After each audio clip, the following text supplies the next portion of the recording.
kelas 11 DKV. Halo, nama saya Kasana Fedora dari 11 Busana Sari. Hari ini kita akan membahas podcast dari Agama Kristen bab 10 yang berjudul Mediasi dan Rekonsiliasi. Nah, sebelum itu kita baca dulu ayat Alkitab. Yang berdoa dulu. Ya, kayak kita berdoa dulu dipimpin oleh Kasana.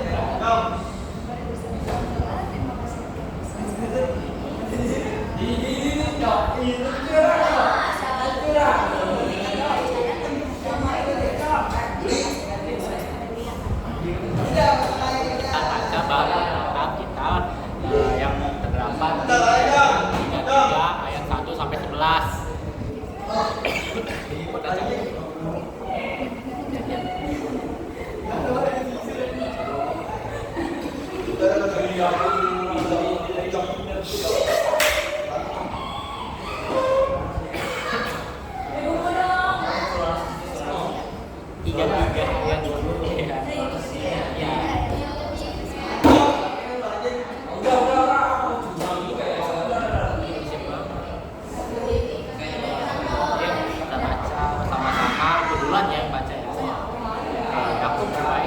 Kembali kepada Esau. Yakub pun melayangkan matanya. Lalu dilihatnya lah Esau datang dengan diiringi oleh 400 orang. Maka diserahkannya lah kepada sebagian dari anak-anaknya kepada Lea dan sebagian kepada Rahel dan kepada dua budak perempuan.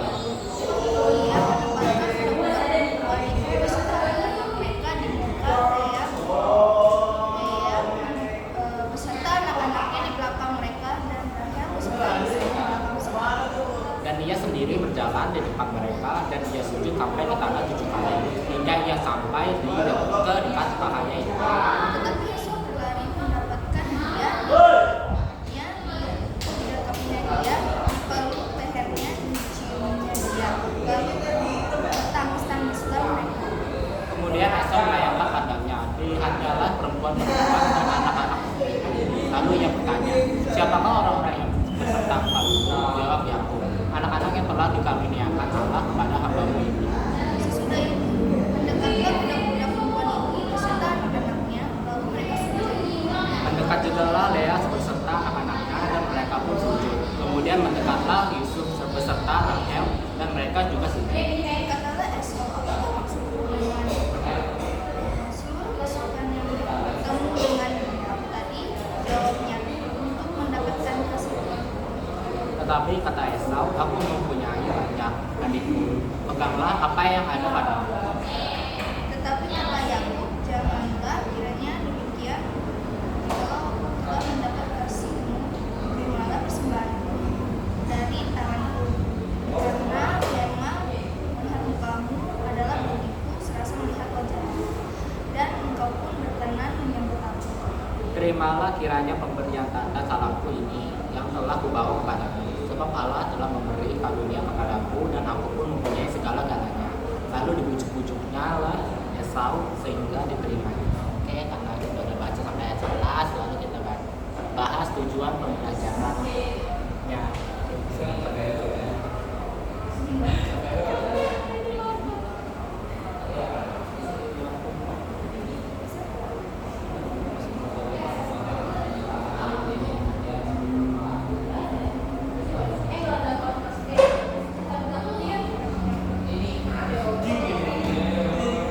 kita bahas tujuan pembelajaran, kita baca bareng-bareng dulu ya. Nggak ada ganti-gantian aja ya.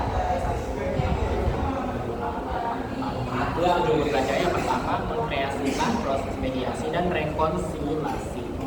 Yang kedua, merangkum arti moderasi beragam di Indonesia.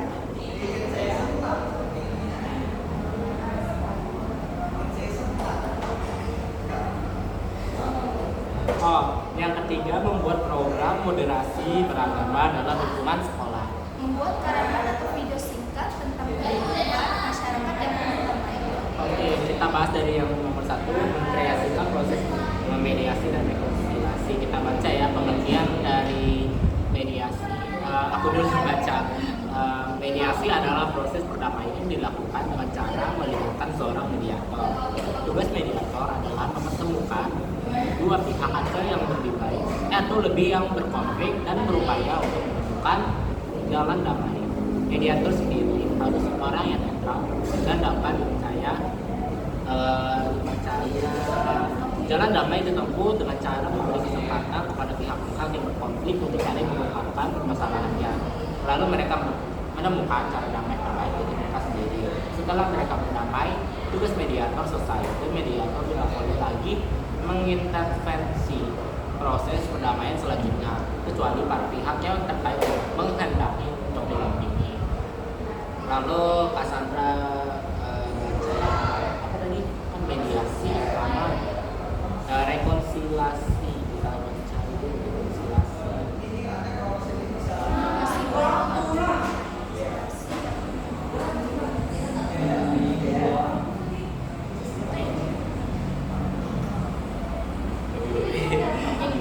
Halaman 111 ya sih,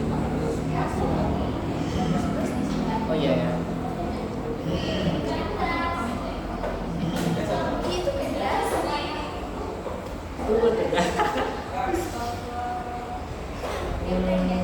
Udah baca dulu. Belajar melakukan rekonsiliasi dapat diwujudkan melalui refleksi dan interaksi bersama umat beragama lain yang harus dibangun dalam spirit kebersamaan. Dalam konteks Indonesia, kondisi demikian dapat diwujudkan dengan implementasikan moderasi beragama.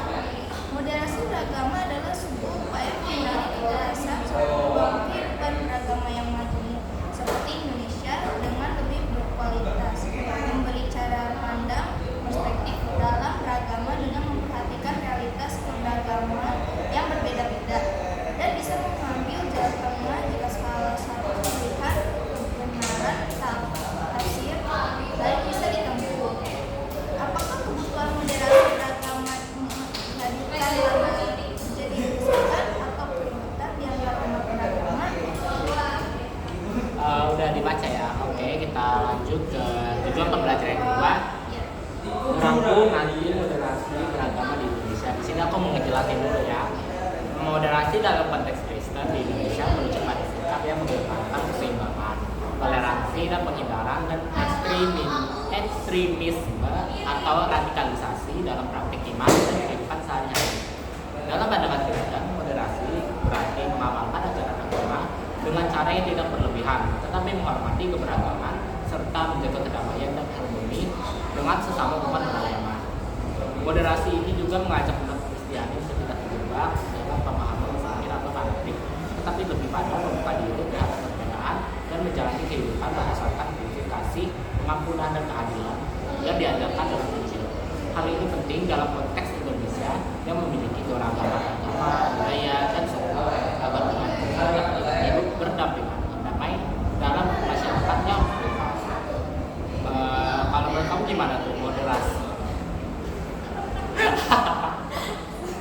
Susah dijelasin ya. Pokoknya intinya tadi yang udah aku jelasin ya. Jadi kita lanjut ke tujuan pembelajaran.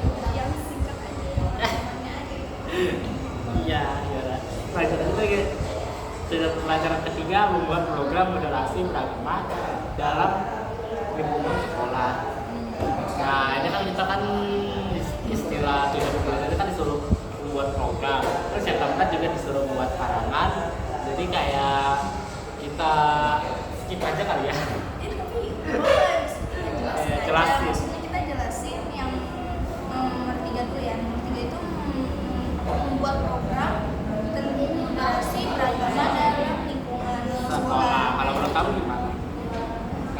Keduanya tuh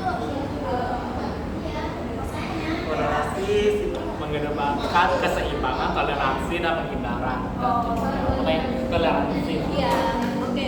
Kan kalian udah denger ya apa toleransi itu ya. Di pelajaran PKN juga ada, di pelajaran manapun juga ada yang mengajarkan tentang toleransi. Nah, toleransi itu penting karena kalau nggak ada toleransi pasti ya ada kan gitu nggak ada. Iya.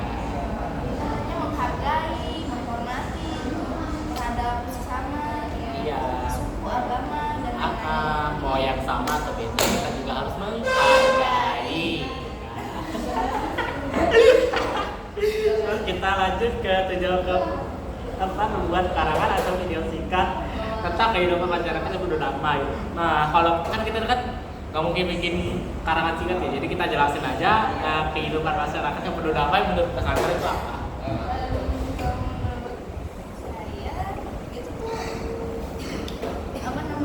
Kehidupan masyarakat yang penuh damai itu seperti kita dari mati, terus kita nggak boleh ada kalau misalnya ada konflik itu jangan kayak lebar-lebar gitu, jadi kita harus selesaikannya dengan baik, jadi jangan ada emosian gitu ya kan, kita mestinya kan mesti baik-baik. Iya, masyarakat yang damai itu pasti kita sesama.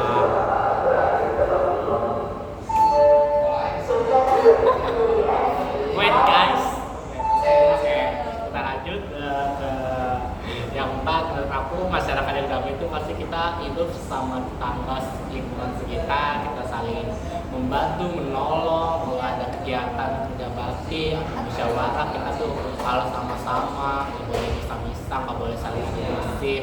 Apalagi kalau misalnya sekarang ini kan ada musibah ya, banjir atau tanah longsor, nah kita itu harus ada rasa apa sih Iba. ya, simpatinya ada, maksudnya kita harus bantu orang gitu. Iya, yang membutuhkan gitu. Jadi kita yang masih ya sedikit berkecukupan jangan sombong gitu ya, boleh gosip juga. Karena kita udah bahas tujuan empatnya ini tujuan pembelajaran, kayaknya dari kesimpulan apa ya, kalau menurut aku sih aku menyimpulkan kalau bab 10 ini menjelaskan tentang kita tuh harus mengerti arti dari mediasi dan rekonsiliasi, lalu kita harus toleransi juga di lingkungan sekolah maupun juga di masyarakat. Kalau begitu gimana Cassandra? Aku Setuju ya. Oke, karena kita udah menyimpulkan, lalu kita tutup podcast ini dalam doa yang dipimpin oleh Cassandra. Mari bersatu dan terima kasih Tuhan Yesus pada hari ini kita telah menyelesaikan podcast bab 10 ini, kiranya kita dapat mempelajari ini sehari. Terima kasih Tuhan Yesus. Amin. Karena podcast kita udah selesai sampai sini, aku mengucapkan terima kasih yang udah menonton dari oke, goodbye, God bless you. God bless you.